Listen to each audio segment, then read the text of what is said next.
What's up, guys? We're back here in Archeage, and I wanted to talk about something that is very, very interesting. So, we're going to be playing EVE Echoes, the mobile version of EVE Online, in a matter of days.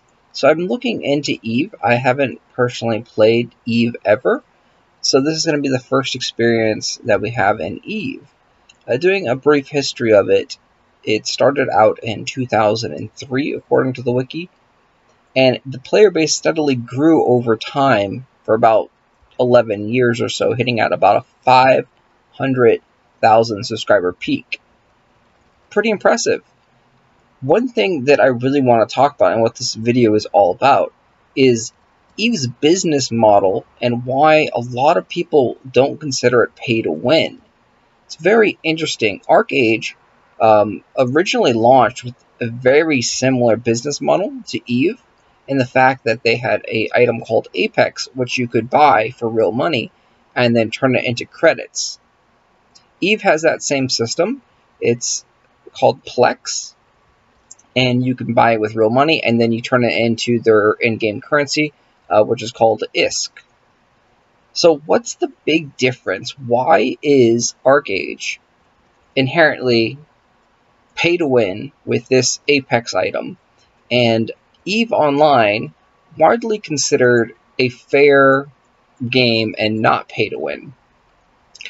So the things that I've found online, and I'm asking this as a question to you guys too, so if you've played EVE or you have reasons and thoughts behind this, please post them down in the comment section. But the reasons that I've seen online from the player base of EVE and why they defend EVE as not pay to win is because they say, for one, there is no winning in EVE. That's an interesting argument.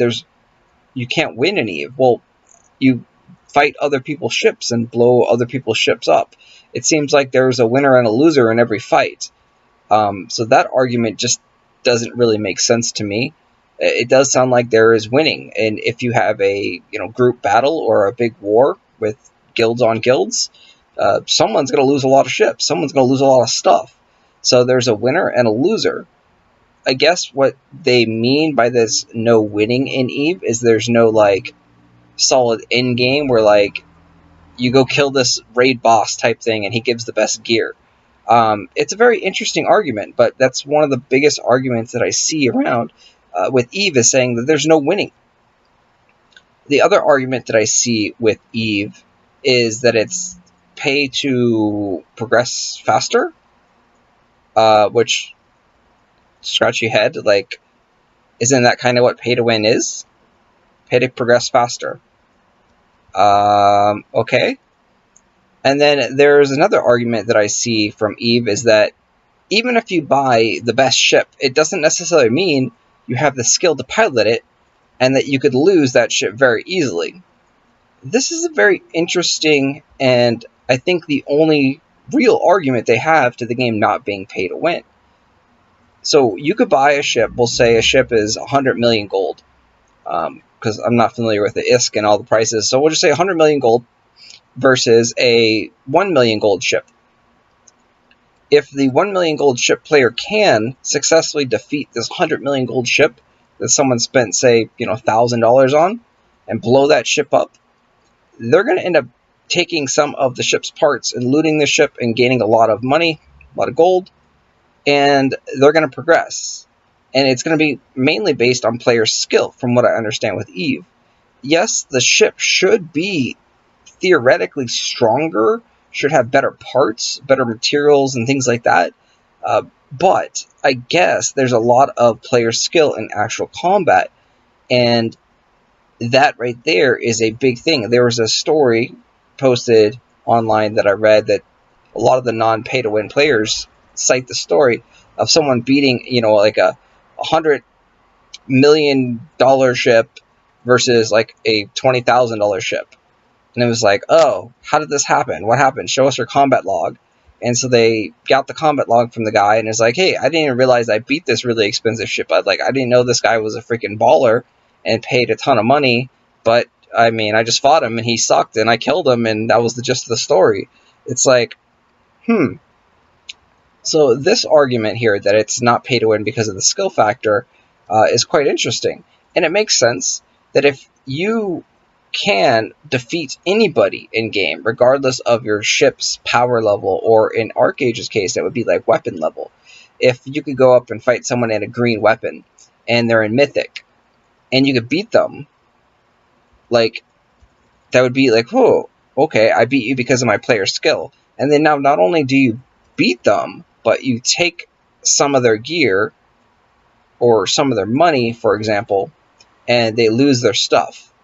So the fact that you lose your stuff, that it's like a full loot PvP game, is one of the reasons why it's not pay to win, is a very, very interesting argument. And I think that's the only one of those arguments that I've seen that actually makes sense and it has some logic and reasoning behind it. I would love to hear what you guys think. So why was Archeage really just thrown onto the bus and everyone yelled pay to win, pay to win, pay to win? The Apex was bad. Apex allowed you to get gold, which then turned into better gear. The gear didn't necessarily give you an instant win. Yes, the stats helped a lot on the gear, but it wasn't like you instantly won. There was player skill. There is player skill in Archeage. It may not be super different. Like, player skill could be like 100 versus like someone at like 95 skill level, if you're going off of like a 100 chart. And then in that case, like a 95 skill person versus a 100 skill person, the 100 person is going to win if they have better gear, like almost always. But there is some RNG with crits and things like that. I think the main reason why people really disliked the Archeage pay to win aspect was the regrading effect and the rolling for gears, rolling for upgrades. And it wasn't necessarily pay to win that killed Archeage. I've always said this in posts and other videos. Pay to win isn't the reason that Archeage died. EVE Online has survived and thrived for 17 years now with pay to win, in my opinion. Like, the plex system is pay to win. Like, I don't see why it's not considered by the player base, but it's a good thing because the player base is happy with the game. They consider it a subscription. Like, hey, you have to pay X amount of dollars to play EVE. It's the subscription cost. Like, sure, you can earn it in game with the plex. That's not pay to win. Like, someone had to farm that money and buy the plex, and then you can also just still kill the guy that has done all the pay to winning and blow his ship up. Like, they've come to the acceptance of it's okay. Like, the majority of the EVE players are like, it's not pay to win. It's pay to support the dev. And that's a great thing to hear from players that are like, okay, this game works, we like this game is fun. And I think that's the problem with Archeage, is Archeage inherently was not a fun game. It was a punishing game that RNG just really just screwed you over most of the time. And then you'd see other people, they had predatory systems where when you would successfully hit the RNG, it would pop up, be like, hey, blah, blah, blah, made a mythic. And you're like, damn, I'm stuck on heroic or celestial or whatever gear level you're stuck on. And you're like, God damn it, that pay to win dude. Like, fuck him. That was a system that just inherently provoked more pay to win in Archeage, because people would buy gold to regrade and attempt and blow stuff up, and then it would frustrate the other players. And then just all the other systems, the dailies that they had, the quests, just it wasn't fun overall. And I think that's where EVE correctly did things. I haven't personally played EVE. We're going to enjoy EVE Echoes, hopefully, knock on wood. But from what I've seen is that EVE is inherently a fun game, where Archeage failed in that aspect, and hence why they went every 6 months and revamped the game and tried to find out new systems. So even here, like, we have this massive polar bear farm, as you can see, and I'm not necessarily having fun. I'm grinding out my polar bears, feeding them, and making sure that they all stay alive so I can make some money. Like, this is a time sink. This is not fun.